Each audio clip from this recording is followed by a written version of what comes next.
Good morning, good afternoon, or good evening, everybody. Welcome to the channel. Feel free to cop a meaty squat and enjoy yourselves as we go over these radical and exciting changes. You will find I provide a complimentary subscribe soda and some like and comment snacks for you at your bare, sweet smelling feet. Let's dive in. So, as far as the bug fixes in early access hotfix number 80 go, the big ones I'd like to touch on are as follows. Fix an issue where hitting the forehead of a druid in Panther form might not register as a valid hit. This means that they're beginning to fix the affront to God that is the Panther form hitbox. This gives me hope that they're moving in the correct direction of completely deleting druid and throwing everyone who plays the class into a work camp where they're forced to watch JoJo Siwa's Karma music video on repeat. Fix an issue where the Ghost King could become stuck on the floor roster, I don't know how you say that word, preventing movement. That means that for all the Ghost King bossers, you'll need to figure out a new way to outrun his sultry sucking shindig. You can't hide behind the little fire doodads any longer. Good luck with that. Fixed an issue where the hand animation could be skipped when changing items through the inventory while holding a weapon or utility item. So, they address hot swapping later. I'm not sure if this means that hot swapping is going to be completely eliminated or what. If this means what I think it means, though, then hot swapping is gone. Let's hope so. There's a bunch of bug fixes in this patch though, so I recommend you go look at all of them. These are just the ones that I think are the most important. Let's move on. Next up are the balance changes, the first of which are the system. You can no longer bunny hop. Thank God for this one. I am so sick of seeing movement demon freaks with KTV in their name like they don't already have 330 move speed. I like to play according to my power fantasy, which means when I walk around it feels like I weigh like 500 pounds. Much like in real life, I am fat. Added protection to prevent hot swapping of weapons in the inventory that allows for the instant equipping of weapons. I guess this is talking about the bug fix that we spoke about earlier, or maybe they added more protections. Who knows? I knew a guy in middle school once who loved to eat toothpaste. I'm pretty sure his bloodstream was like 56% fluoride. What a freak! Adjusted the armor rating curve to give slightly more physical damage reduction at the upper end. I love being tanky! I love being tanky so much! Yippee! Flattened the physical damage bonus curve at the upper end and updated the magical damage bonus curve so it now matches the new PDB curve. I suppose this means less extreme damage bonuses? I'm not entirely sure, but making the gameplay loop a little bit slower is preferable for me, so I think that this is a good change. Arena's Dark Swarm now has 75% healing reduction. I guess people are camping the swarm and out healing it in the arena? I wouldn't know. I always die in the first 5 seconds. Alright, now for the class changes. Barbarian. Reckless attack armor penetration changed from 85% to 75%. If you ask me, it needs to be nerfed even harder. As a plate armor enjoyer, I dread whenever I see a barbarian, because I know they probably got that thing on them, if you know what I mean. Wizard. Ignite's duration changed from 15 seconds to 8 seconds, and Hate's duration changed from 8 seconds to 6 seconds. The only time I ever play Wizard is whenever I slam some Ambien and get into character by chiefing the Camp Pendleton. Then I equip my Wizard staff and robe like Blood Ninja, if you know you know, and play a little Bonk Wizard. This is mad unfortunate, because this is a big hit to Bonk Wizard. I don't know why this was needed, and it makes me a little sad. Cleric. Bless's duration changed from 30 seconds to 8 seconds, Protection's duration changed from 20 seconds to 6 seconds, Divine Strike's duration changed from 20 seconds to 6 seconds. These are flabbergastingly severe nerfs to Cleric. I think that this is to counter how oppressive it is in trio play, which, much like honey mustard flavored lubricant, is something I don't partake in too often. You would think that they would deal a blow to their healing and not to their buff duration, but I suppose this is a necessary evil. I am sorry to all of the solo cleric Chad players. Bard.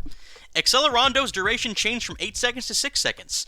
Allegro's duration changed from 8 seconds to 6 seconds. Rousing Rhythm's duration changed from 30, 60... I don't care. I don't care about Bard. I don't care at all. I'm gonna be honest, whenever I see Bard updates, I don't care enough to even use my brain to figure out what they mean. I think that this is a nerf to Bard players? I don't know. I don't have enough estrogen to play Bard. I'm sorry this happened, or congratulations. Warlock. Curse of Pain's instant damage attribute bonus ratio has been changed from 75% to 100%. Darkness shards can now be stacked up to 2, each giving a 25% dark magical damage bonus. In Demon form, the bonus to dark magical damage per Darkness Shard is changed to 25%. This is interesting because I don't know how much dark magical bonus the shards were giving before this adjustment. All I know is that Warlock players can't run around with +5 all anymore, so that's exciting news. That was the last thing they needed. Sorcerer. Water Bolt damage changed from 20 to 15. Wind Blast range changed from 7 meters, I'm guessing, to 4 meters. Stone Skin movement speed penalty changed from -10 to -5. Fire Arrow, each damage changed from 10 to 8. Flame Strike damage changed from 35 to 30. Fire Orb damage changed from 30 to 25, and Splash damage changed from 15 to 10. Earth Elemental spell tier changed from 7 to 6. The HP of Earth Elemental and Lava Elemental increases by 50. Electric Dash landing damage changed from 15 to 20. Flamethrower damage changed from 10 to 20. Mud Shield duration changed from 8 seconds to 4 seconds. And Thorn of Earth damage changed from 25 to 30. Sorcerer also got a bunch of new spells, which we'll go over shortly, but I think all of these changes are pretty good. I don't think that Mud Shield duration needed to be reduced, but I can understand it. Let's just say I know a thing or two about Mud Shields. In real life, Mud Shield was actually my nickname in high school. On to items. It is now possible to receive 1 to 2 primary attributes when socketing a diamond. I quite like this. Diamond only being able to give +1 made it probably the worst gem to socket with, but now with the potential for +2, I know that I finally have a use for all of my hoarded diamonds. This is one of my favorite changes so far. Physical damage bonus and magical damage bonus that can be obtained through random modifier have been reduced. The damage ratio for each section of the rapier has been changed. I guess that's like the sweet spot and the sour spot. Not sure though. Rondell Dagger's primary attack 3 and 4 damage multiplier changed from 1.05 to 1.00. Castellon Dagger's primary attack 3 damage multiplier changed from 1.30 to 1.40. And Chris Dagger's primary attack 3 and 4 damage multiplier changed from 1.15 to 1.10. I like this change as well because it gives Castellon Dagger more agency. It's been dog water, soggy, butt cheek, salad terrible for a very long time now, and it's nice to see it potentially become a usable weapon, instead of a sharp accessory for the silly little dance moves that are its moveset. Lantern Shield's counterattack damage multiplier changed from 1.25 to 1.15. I like this one too because the Lantern Shield's been feeling a little oppressive lately. Bardish's primary attack damage multiplier changed from 0.95 to 1.05. Halbert's primary attack 2 damage multiplier changed from 0.95 to 1.05. Warmaul's primary attack 2 and 3 damage multiplier changed from 1.15 to 1.10. And Warmaul's secondary attack 1 damage multiplier changed from 0.90 to 1.00. Whew, Windlass Crossbow weapon damage reduced by 4 and armor penetration changed from 40% to 35%. That's good. Hopefully that Windlass nerf means that there'll be less one-shot ranger tech. That was rather annoying, and I used to use annoying orange brand enemas, so I know annoying. Alright, here's game updates, the big ones. Arena Test Season 2 is scheduled to end on March 10th, which at the time of this video is in 2 days. I would have appreciated a little bit more warning, personally. You can now preview which items are available under the same package on the shop page. I guess that's like for item bundles. I'm not sure, I don't really go over there too much. Added report accuracy feature displays data of the number of successful reports/bans in the UI. Please note that the data displayed here is for testing purposes and the finalized system may display different data. So that's like whenever you report somebody, you'll be able to see if they actually got banned or not, and that'll be in the game. Added arena recent matches feature, that's pretty cool. Added new modules to Crypts and Ruins, that's big news. That's going to be more rooms to explore in Crypts and Ruins, and since Ruins is going to become random, we'll read into that here in a second, that's going to be a lot of fun for me personally. I'm looking forward to that change. Added Dual Boss Indicator. You can now check the boss's death status through the Dual Boss Indicator. I don't know how to feel about that one. I feel like that's going to incentivize sniping bosses from people. I don't know, like, let's say you're in Goblin Caves, right? And you're just hanging out and you check the Dual Boss Indicator. You see that Troll just died, so guess what? You're going to go stop that guy from looting Pile. If you're that guy looting Pile, that sucks for you, so I'm not really sure how that's going to apply in-game. Very interested to see what happens.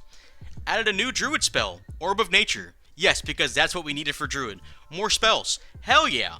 Added 6 new perks for Sorcerer. Jesus! Merged Might, Innate Talent, Elemental Fury, Mana Flow, Lightning Mastery, and Air Mastery. Whew, that's a lot of stuff. I'm looking forward to seeing what that's going to look like.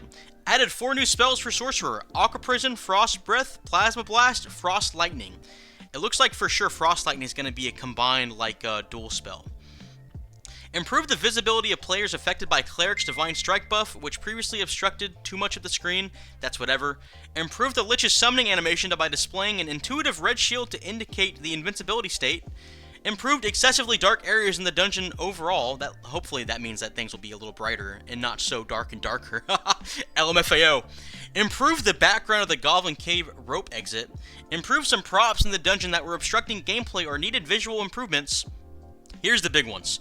Changed High Roller Fog of War removed, portals randomized, Dark Swarm added, and some fixed escape/down props deactivated. Wow. I don't know if removing Fog of War was a good idea. I'm kind of a hardcore player. So I don't really mind the portal stuff because I used to play back in the playtest, you know what I mean? So that's I kind of miss that, honestly. It's somewhat nostalgic for me. But with the random dungeons, the Fog of War seems like I don't really know how to feel about it. We'll see. I'll get some experience in it, and I'll probably have an opinion in my next video. Change Ruins to a random dungeon. Hell yeah. Looking forward to that. Change Goblin Cave to a random dungeon. I'm a little disappointed they didn't add any new modules to Goblin Caves. Or if they did, they didn't mention it yet. So, we'll see how that goes. Oh, and while I was filming this video, it looks like we missed this little dingleberry here. SDF said, missing, High Roller will no longer allow players to re-enter instances they have already entered, which... that should be I don't think that should just be High Roller. I feel like that's common sense that it should be normals too. Not sure though. That's a hot take. Not sure. Dungeon recovery will no longer work in High Roller. That sucks. I mean, I get it. I don't know. I don't know how to feel about that one yet. That's really a statement though, isn't it? Alright guys, that was early access hotfix number 80. I hope you guys enjoyed. I tried to get this video out as soon as possible, so quality might be a little lacking, but I'm trying to upload a little more frequently.